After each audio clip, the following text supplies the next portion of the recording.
This is KCCK's Culture Crawl. I'm Dennis Green, and my guest today is Quinn Pettifer. Quinn is the chair of the board for the Iowa Cultural Corridor Alliance. Yes. Thanks so much for being here. Thanks for having me. I should mention that you're also Director of Community Engagement for the Gazette. You sit on the editorial board. Yes. So you're... Many hats. Your fingers touch a lot of different things. You know, and sometimes the stars align, right? I mean, I think what I'm excited to talk to you guys about today really is proof of that. There's a lot of different community pieces going on, so it's good to be able to connect the dots where you can. So, yeah. So, with the Iowa Cultural Corridor Alliance, usually we have, a director or a participant in something that comes in and speaks about a specific thing. But the fun thing about these is that it's somebody different from the board every month. And it's really going through the calendar and going, okay, this is cool, this is cool, this is cool.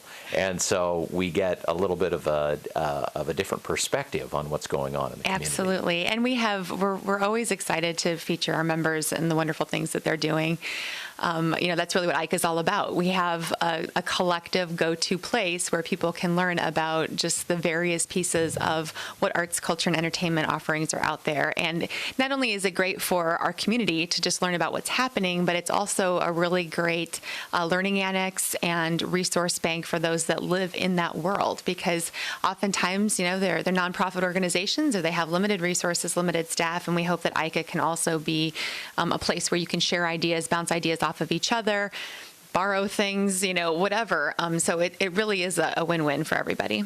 So you went through the calendar and pulled out some stuff that you found interesting. It's not difficult to do this time of year. No. Really, it's never difficult. You know me, my favorite question or my favorite, there's nothing to do around here. Oh, really? Oh, yeah. Oh, don't. How much time do you have?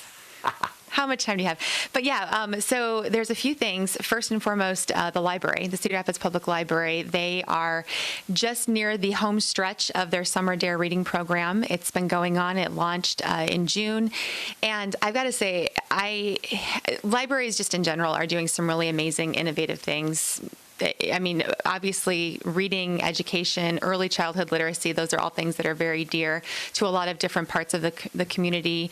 But I think that the approach that the library has taken last year with their launch of the Summer Dare reading program is really impressive because it not only encourages reading, but it also encourages interaction among generations, interaction among peers, among friends, and it's also connecting people of all ages to discover what the community has to offer, which the library doesn't have to do that. They don't have to do that, but they took it upon themselves to make that connection. So every week it's been a different thing. They've had Read It Week, Learn It Week, Move It Week, and there will be different kinds of challenges that people can go and explore different things and connect it, of course, to a book and reading and learning and discussion. And they had a really great kickoff party at the Lyad Library on the southwest side of Cedar Rapids, and then on July 30th in Green Square Park, they're actually going to have their wrap party.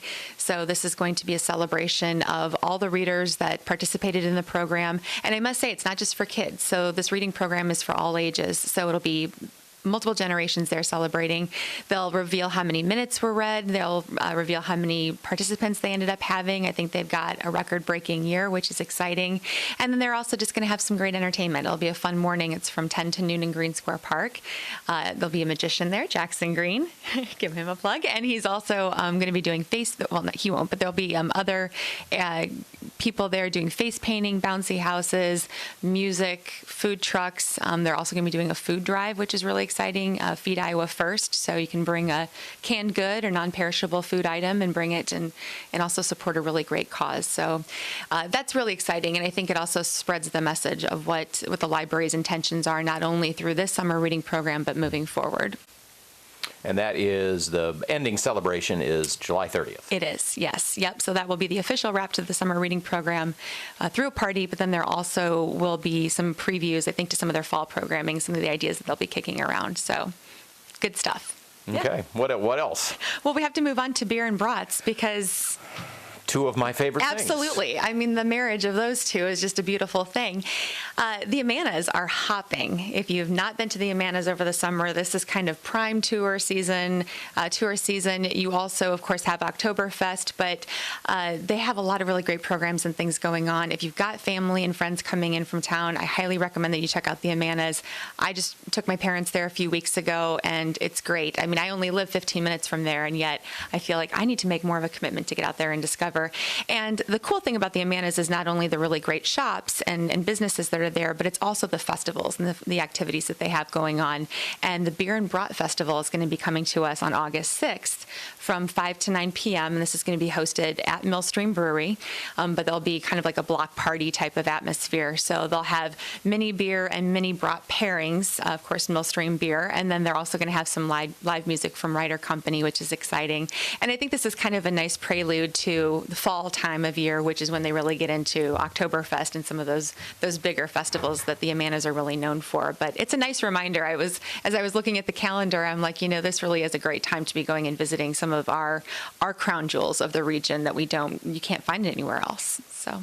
And I had Meg Merkins on yesterday. She's doing the Irma Bombeck one-woman show at ITAC in the Amanas, too. So. There is. Good shows. I mean, there's all sorts of really great programs going on. Old Creamery Theater, of course, always got some really wonderful things happening and live music throughout. So that's the second thing. And then I also wanted to talk a little bit about Overalls All Over, which technically launched in May. And if you haven't had a chance, the American Gothic statues, they're amazing. They're really impressive statues. I mean, we had this 15 years ago and then have kind of done a 2.0 version of this with the fiberglass statues, which really are very aesthetically pleasing. The artists that were commissioned to do these were fantastic. They really took some creative liberties in a good way to just really kind of highlight not only the different things, highlighting Grant Wood's art, but also taking different interpretations and pieces of Cedar Rapids. So we have a couple that are photo collages of just different experiences and things that we've had as a community, different scenes that you can see that are very American Gothic, Grant Wood inspiring. There's also the Monopoly hipsters. It's really cool. The 25 statues really do depict a nice broad spectrum of different interpretations of our community, but then also just some fun entertainment as well. So Overalls All Over will be, the statues are actually placed throughout Cedar Rapids. So primarily downtown, Nubo, Czech Village, but then we've got like the Med Quarter, MedQ has some statues. So they really are strategically placed so that if you wanted to go and take a day, you really could explore a lot of different parts of Cedar Rapids. As I have driven around town, I go, oh, there's some statues there. It's kind of like a Where's Waldo? You're like, oh, there's one. And if you go online, there's some great maps. So you can actually take a map, and I love it. Where I work at the Gazette, we are kind of at a trifecta. So I'm by the Museum of Art, I'm by Green Square Park, I'm by the library. We have one in front of our building. So it's really been great to see families stop and take pictures and really read about the artist or have their map and kind of look at what was the kind of the muse behind the inspiration behind the design of the statues and the work that they decided to put forth into that particular piece. So take a break from PokemonGo. And view something that is that it actually exists in reality. Exactly. It is. It's the PokemonGo. You're getting people out there, which I'm all for. Just be sensible about it, be safe, and don't let it take over your life. But I think that this is a really great opportunity for us to hit that message home that, you really should be out and exploring this time of year. It's a beautiful time to be out in our corridor, and this is really where arts and culture entities are shining. This is where they have their festivals. A lot of them have just amazing programming, and we want to make sure that we're getting people out there as much as possible. So, well, these couple things that you've talked about and thousands more available on the ICA website, which is? Yep, culturalcorridor.org is our website, and we're always here. Our board is just, we come in and talk to you every month, and we are champions of this group night and day. So anybody has any questions or any inquiries about anything, we would love to talk to you and work with you. So. Quinn Pettifer from the Iowa Cultural Corridor Alliance, thanks so much for coming in today. Thanks for having me.